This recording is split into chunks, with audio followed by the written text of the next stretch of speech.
What is a language? That a child can acquire it, and a child that they can acquire a language. This was a question, adapting one formerly posed by Walter McCulloch about humans and numbers, that has been a major obsession in my career as a cognitive scientist, starting with graduate school. I took an interest in it because Noam Chomsky had made it a famous controversy within cognitive science. He had taken a strong nature stance in the age-old nature-nurture debate when it came to language. He famously argued, again in contrast to B.F. Skinner, that children came wired with an ability to acquire a language. It's part of what it means to be a human. And children obviously can't be born with any particular language, because we know that a child in Japan learns to speak Japanese and in Spain learns to speak Spanish, or Kwak-Yutal, or Yoruba, or whatever the surrounding language has to be. But on the other hand, you expose a child to any of the world's 6,000 languages, and the child will end up speaking. You expose a house cat or a chimpanzee to the same stimuli, and they don't end up speaking. So what's the difference? I wanted to make sense of it from the point of view of what is the algorithm that the child is born with, so to speak, the mental circuitry that allows them to go from hearing parents and other kids go wow, wow, wow, wow, wow, wow, wow, wow, and then a couple of years later being able to hold up their end of the conversation, whatever the language is. It's almost a miracle. How does that happen? There was a field of child language acquisition when I was a graduate student. My other advisor, Roger Brown, was one of the pioneers. But I always found it a little bit unsatisfying that you could really spend all day listening to kids talk and still not get any insight as to what makes them so good at it. To this day, nothing beats a child, including our best artificial intelligence systems. You ask Siri a question, or Cortana, or any of the computer assistants. They're pretty impressive compared to the way they were 10 years ago. But on the other hand, they're also, in many ways, incredibly stupid. You ask an artificial intelligence system, did George Washington use a computer? And what you'll get back is a computer program at George Washington High School. That is, they kind of know what the words are, but they don't actually parse the syntax to figure out who did what to whom. Kids do. By the time they're 3 or 4, how do they do it? Now, Chomsky suggested that kids are born with a language acquisition device, not a gadget, but a way of referring to the preparation of brain circuitry. I was curious as to how it worked. What algorithm did it implement?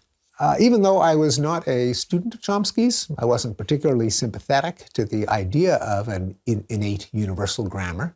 But thinking through what it would take, I started to warm up to the idea when I realized that no learning device can be a tabula rasa, a blank slate.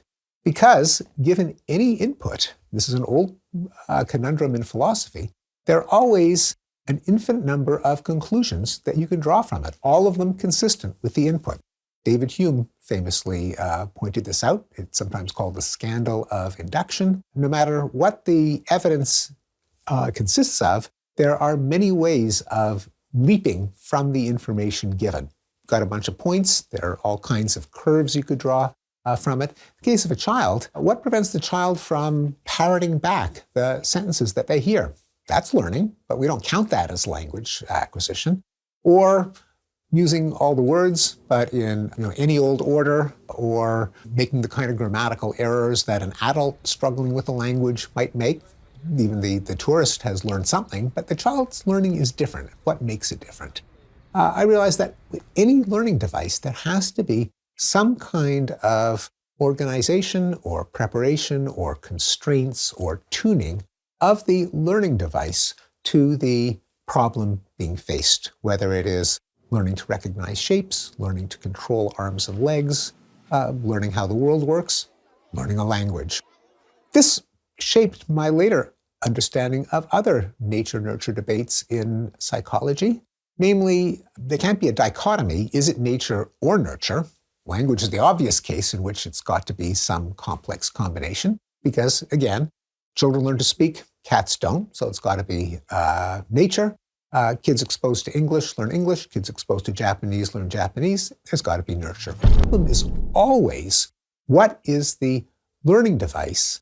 What is the instinct to learn, as Darwin put it, that natural selection implanted in us? And then that kind of makes the nature-nurture contrast almost go away. There is learning, there is an effect of the environment, but only because there is a learning algorithm, a learning mechanism, a learning circuitry that can do the learning in the first place. So that was a kind of epiphany as to how to think clearly about biology and culture, nature and nurture, heredity and environment, genes and experience.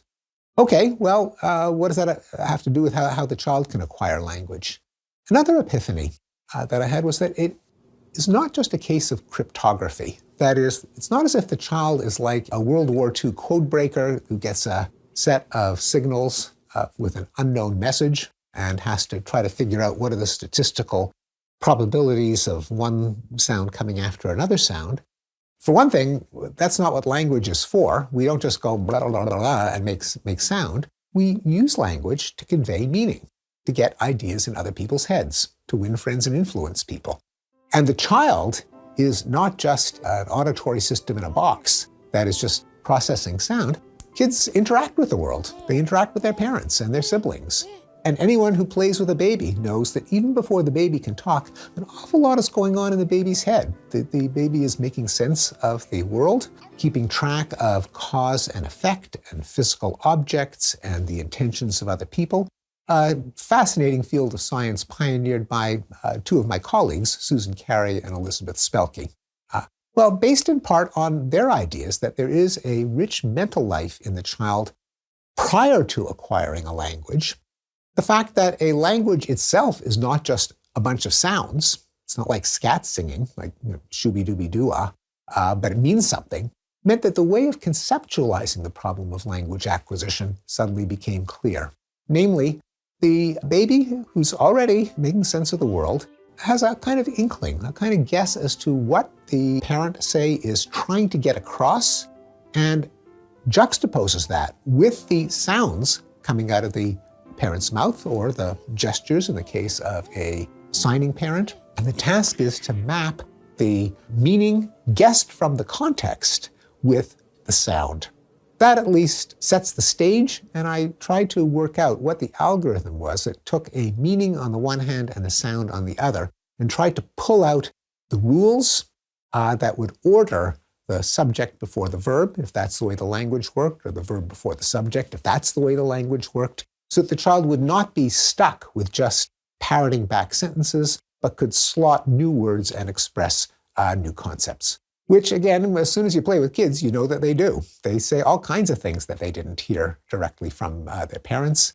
Mommy, can I put my head in the mailbox so the mailman can know where I are? Even before that, a child having their hands washed because there's jam on their fingers, the child might say, all gone sticky, something that was their own coinage, their own creation, showing that the creative ability to combine words into using rules and patterns is there from the get-go. Another implication of this overall picture of language acquisition is that it shows that language and thought can't be the same thing. If they were, how would you ever learn a language? Given that the way that thoughts are expressed in words differ from language to language, you would have a vicious circle if thought consisted only of language. Rather, some kind of thought has to occur before there's language in order to make it possible for the child to learn a language in the first place. Images are part of that non-linguistic understanding of the world that allows the child to kind of pull herself up by her bootstraps to get into the language system, but also more abstract understanding of cause and effect, who did what to whom, what the philosopher Jerry Fodor called mentalese, the hypothetical language of thought, which is in the child's brain before they start to try to crack the code of language itself.